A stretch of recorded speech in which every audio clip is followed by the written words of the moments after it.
नमस्कार, मैं हूं आपका दोस्त सखा में जुगानी। आप देखें जुगानी टॉक। तो सीधी सी बात है, चाय पर चर्चा कर लेते हैं। चाय पर चर्चा करते हुए हमें बात करते हैं कि कल की मार्केट आपने देखा है कि बिल्कुल नीचे है, उसके बाद में लमसम का मौका है कि नहीं है, जरूर आपको बताऊंगा और डेली मूविंग एवरेज के बारे में भी आपको बताऊंगा। सीधी और सिंपल सी बात है, लेकिन उससे पहले ले लेता हूं थोड़ी सी क्वेरीज विकास का है। एक गुजरात बंधु सर की क्वेरी है, ये बताना बहुत जरूरी है। मैं 2,50,000 का एक पुराना मिड कैप 50 इंडेक्स को क्या फंड में स्विच करना सही रहेगा 10 जनवरी 25 के बाद? सर ठीक है, 10 जनवरी 25 के बाद आप इसको स्विच करना चाह रहे हैं तो सीधी सी बात है। आई थिंक कि मतलब आपने अपनी एज तो मेरे को बताई नहीं है, बट आप इसको फ्लेक्सी में ही कर लीजिए सर। फ्लेक्सी नहीं तो क्या नाम है, इसमें अपना मल्टी कैप में कर लीजिए। दोनों में से एक अच्छा सा मल्टी कैप और ये देख करके आप उसमें कर लीजिए।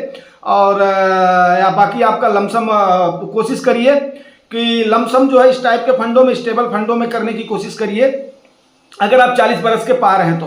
बाकी एसआईपी के थ्रू मिड कैप और स्मॉल कैप में जाते रहिए सर, नो हार्म है। ठीक है सर, उम्मीद करता हूं सर बात आपको समझ में आ गई होगी।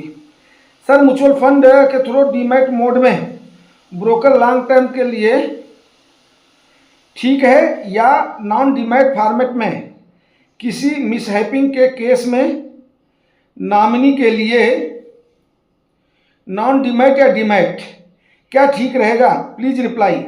सर देखिए, सबसे पहले मैं एक बात बता दूं कि किसी में भी मिसहैप हो जाए, ये जैसे आपका आरबीआई के द्वारा बैंक का पैसा रेगुलेटेड है, वैसे ही सेबी के द्वारा आपका फंड का पैसा रेगुलेटेड है, इसमें कोई भी दो राय नहीं है।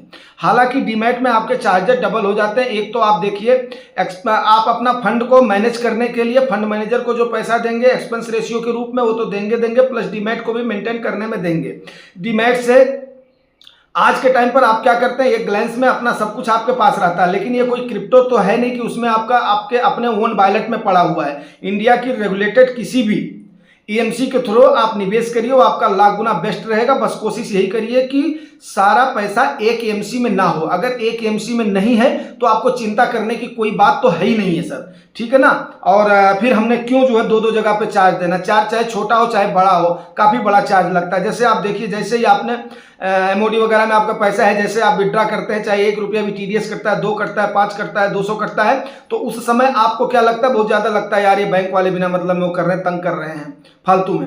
तो जो सीधी सी बात है, जो चाहे छोटा आदमी हो चाहे जो बड़ा आदमी हो, अननेसेसरी या दंडात्मक पनिशमेंट जो होता है, पनिशमेंट आप जानते हो 2 ही टाइप के होते हैं, या तो शारीरिक दंड होता है या तो आर्थिक दंड होता है। 3 टाइप का, या तो मानसिक दंड होता है।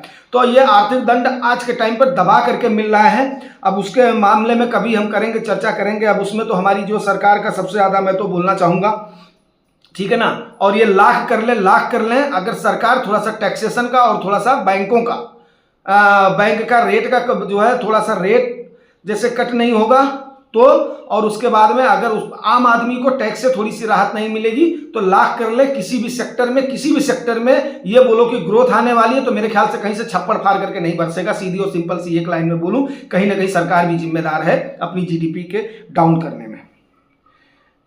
सर नमस्कार, आज की ये बोल रहे धनंजय सर बोल रहे हैं मार्केट का एचएमपीवी वायरस की वजह से गिरा है। धनंजय सिंह, थोड़ा इसके बारे में भी चर्चा करें। सर जो है 2 वीडियो में हमने जो है चर्चा कर दिया। एचएमपीवी के बारे में कोई भी ज़्यादा जो परेशान होने की जरूरत नहीं है। बस ये लोगों का खाली है हवा उड़ा करके मार्केट को डाउन करो और रिटेलर्स को परेशान करो, रिटेलर्स में भय फैलाओ, क्योंकि रिटेलर से हर आदमी परेशान है। जो बड़ा निवेशक है वो रिटेलर से परेशान है, लेकिन हमें आपको डरने की जरूरत नहीं। मैं तो इतना बोलना चाहूंगा, बाकी और आगे कुछ नहीं बोलूंगा सर। कुछ भी निगेटिव न्यूज आया नहीं। मैं देखा दादा ने आज बिल्कुल एकदम ठोक करके बोला है, सही बोला दादा ने। दादा एकदम से पकड़ गया है, बेचना शुरू कर दिए हैं और लोग अपने आप को इन्वेस्टर कहते हैं, डरपोक है कहीं के। ठीक है दादा, मैं तो ये नहीं बोलूंगा, आपने बोल दिया है, लेकिन ये है कि हाँ डरना मना है। ठीक है, जुगानी टॉक से जुड़ गए हो तो खास करके म्यूचुअल फंड में तो जो है डरना मना है भाई, ठीक है ना। उसके बाद में रमेश चुगानी जी बोल रहे हैं, नमस्ते सर जी, आपने जो देसी एग्जाम्पल बेट उठाने के लिए सुपर बोला है, अच्छा समझ में आया और दिल को लगा। थैंक यू सर जी। भाई देखो, जो ग्राउंड का बंदा होगा उसके दिल को तो लगेगी। अब जो हवाई होगा, लॉलीपॉप होगा, उसको नहीं लगेगी। सीधी और सिंपल सी बात है भाई, जो है ठीक है सर नरेश जी, बहुत बहुत धन्यवाद। आज यूट्यूबर लोगों की बल्ले बल्ले हो गई है, व्यूज और व्यूज आएंगे, पैसे ही पैसे। नहीं दादा, ऐसा जो कुछ भी नहीं है, ठीक है ना। जो बड़े लोग हैं उनका तो ऐसे ही आ जाता है, हमारे जैसों का तो चलो ठीक है, ना के बराबर है, कहीं नहीं पैसे वैसे हैं। ये तो सिर्फ कहने की बात है, जो है नेट का भी मतलब 50% भी जो है नहीं होता है, कुछ नहीं है, ठीक है। ये खाली एक वो है, घोषणा है, वैसे वैसे बात नहीं। चलिए अब बात कर लेते हैं सब्जेक्ट की। सब्जेक्ट में देखिए दोस्तों, सीधी सी बात है, अगर आज मार्केट में गिरावट होती है तो चाहे आप 50 डेज का डीएमए देख लो, डीएमए होता है डेली मूविंग एवरेज होता है, तो 50 डेज से तो आपकी मार्केट तो डाउन जो है चल ही रही है, डाउन ट्रेंड में है, थोड़ा सा अप करके फिर नीचे गिरा देते हैं, तो एक तो यहाँ से डाउन है। एक तो लोग ये देखते हैं, जो जानकार लोग हैं, यहाँ से डीएमए देख करके उसके बाद में करते हैं। दूसरा 200 डेज का भी अगर डीएमए देखा जाए सबसे स्ट्रांग होता है, ये जल्दी टूटता नहीं है। तो 200 डेज के डीएमए से भी अभी आज मार्केट में गिरावट होते ही ये डाउन हो जाएगी, हो गई है मतलब, तो आपको उसको बोला जाता है डिस्काउंट प्राइस पे मिल रहा है। तो इस समय आप जो भी पैसा अगर लगाएंगे वो कभी आपका नुकसान देने की संभावना तो है ही नहीं है कभी भी। और शॉर्ट टाइम में जैसे ही मार्केट ग्रो करेगी ना, बड़े ही शॉर्ट समय में आपको अच्छा खासा गेन प्राप्त होगा। तो ये आपको बताना था। यस, अगर आज मार्केट में दबाव दिखता है, दबाव भी दिखता है, अगर ज़्यादा हो ना करे, तो यहाँ पर आप अपना जो है थोड़ा बहुत आप लूज कर सकते हो, बट वही 10% से ज़्यादा लूज नहीं करना है। बिकॉज क्या है, अभी आने वाले समय में ट्रम्प चाचा की ताजपोशी है, कंपनियों के रिजल्ट हैं, बजट है, फलाना है, ढिमकान है, तो हमने अपने पास विकेट बचा करके रखना है। समझदार के लिए सारा काफ़ी होता है दोस्तों। अब इसके साथ ही मैं बंद करता हूँ।